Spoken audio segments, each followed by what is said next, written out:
superpowers, other worlds, and the mind as a time machine. When modern Western culture looks to Buddhism, it often sees a straightforward path to personal well-being through mindfulness and meditation.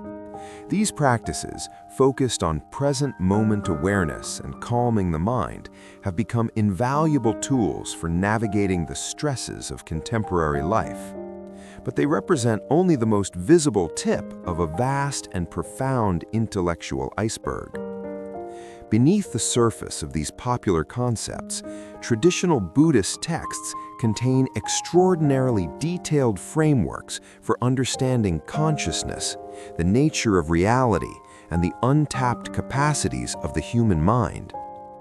These frameworks can sound less like gentle self-help and more like the operating manual for a cosmic supercomputer, complete with discussions of psychic abilities, travel to other dimensions, and the hierarchical nature of mental power. This article explores 4 of the most astonishing ideas from a sermon delivered by a respected Buddhist master, offering a glimpse into this deeper, more complex, and often counterintuitive side of Buddhist thought.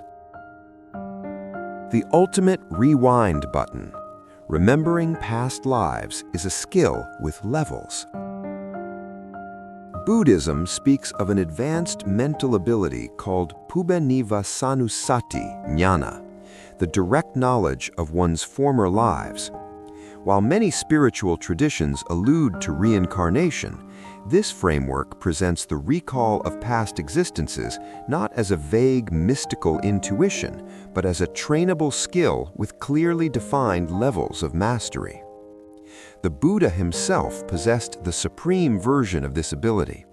He could recall events from as far back as 91 world cycles, kalpas, an incomprehensible span of time, with the perfect clarity of watching a television recording. The most remarkable aspect of his power was its structure. His memory was a form of random access recall. He could instantly jump to any specific past life at will, without needing to trace the timeline sequentially to get there. This stands in sharp contrast to the abilities of other enlightened beings. Pacceka Buddhas, who achieve enlightenment on their own but do not teach, could recall 2 Asankhya and 100,000 kalpas. The Buddha's chief disciples, Sariputta and Moggallana, could recall 1 Asankhya and 100,000 kalpas. Other great disciples, like Mahakassapa and Ananda, could see back 100,000 kalpas. For all of them, the process was linear. They had to trace their personal history back, life by life, following the chain of death, chuti, and rebirth, patisandhi, a process described as being like carefully walking on a tightrope. They could not simply jump to a distant point in their past. This distinction is fascinating because it reframes a mystical power as a structured, hierarchical technology of the mind. It suggests a universe where enlightenment isn't a monolithic state, but one that can include varying grades of extraordinary cognitive ability. Traveling to other dimensions requires a different avatar. In an ancient story, the Sikhi Buddha and his chief disciple, Abhibu, decided to visit the Brahma world, a high celestial realm of existence. Their journey was not a physical one through space, but a form of mind travel, chittagamana, that was instantaneous, as fast as stretching a bent arm. The core counterintuitive idea here is that they could not travel in their physical human forms. The teachings explain that beings from one realm of existence must create a suitable projected body, or avatar, nimitta rupa, to exist and interact in another. The energetic and physical laws of different planes are simply incompatible. This principle is illustrated with vivid examples. On one occasion, a being from the Brahma world visited the human realm while still in his native subtle Brahma form. He found that he was unable to stand on the ground. His body was so refined that he kept sinking into the earth. It was only when the Buddha advised him to create a denser, human-like form that he was able to stand properly.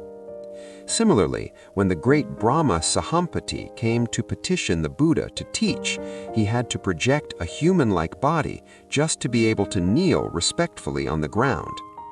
This concept presents a universe governed by specific rules for interdimensional interaction, a system far more sophisticated than simple astral projection. A sermon so powerful it was heard across 1,000 galaxies. The story of the disciple Abhibu continues in the Brahma world. When he began to preach at his master's request, the Brahma beings were initially disrespectful, viewing it as improper for a disciple to speak in the presence of a fully enlightened Buddha. To command their attention, Abhibu began performing miracles while he preached. He would make the lower half of his body invisible while the top half spoke, then reverse the effect, creating an astonishing sight that captivated the celestial audience.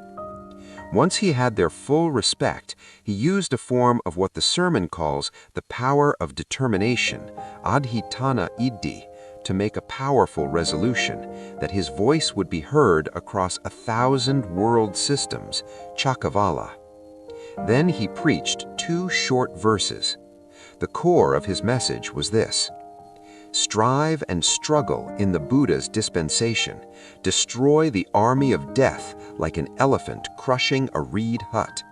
Whoever lives diligently in this doctrine and discipline will put an end to suffering by abandoning the cycle of rebirths. Not all superpowers are mystical. You probably have one. The sermon goes on to detail 10 types of power or success, iddhi. The list includes many of the mystical abilities one might expect, but to understand their context, it helps to see just how extraordinary they can be. One such power is samadhi vipara iddhi, the power that radiates from deep concentration. The sermon tells a fantastic story of the elder Sariputta meditating in a forest under the full moon, his head freshly shaven and gleaming. A mischievous demon flying overhead saw the shining head and was overcome with an impulse to strike it. He delivered a blow with his full strength, a punch said to be powerful enough to shatter a mountain. But due to the protective power of his meditative absorption, Sariputta felt nothing more than a slight headache. The demon, however, was instantly consumed by karmic backlash and fell into a deep hell. This is the kind of extreme, otherworldly power the text discusses. Yet what is most surprising are the final items on the list. These powers are not mystical at all, but entirely relatable and grounded in everyday reality. Power from karma, kama vipakaja iddhi. This refers to innate abilities that are the result of past karma. A bird's ability to fly, a cheetah's speed, or a fish's ability to breathe underwater are all considered forms of iddhi, born from the unique karmic inheritance of that species. Power from rightful effort, samma payayoga iddhi. This is the power gained through diligent, sustained effort and hard work. The text gives a specific example: a person born into a low caste or remote rural village who through dedicated study and relentless effort becomes a renowned doctor or even a national leader.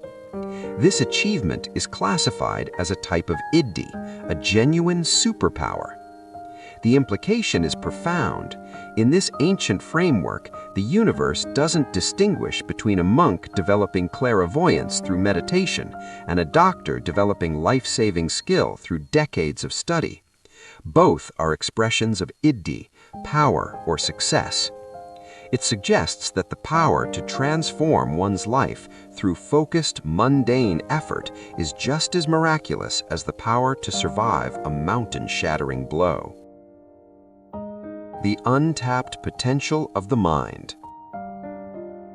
These examples reveal that Buddhist teachings offer a rich, structured, and often startlingly technical perspective on the potential of human consciousness, one that extends far beyond the simple, calming practice of meditation.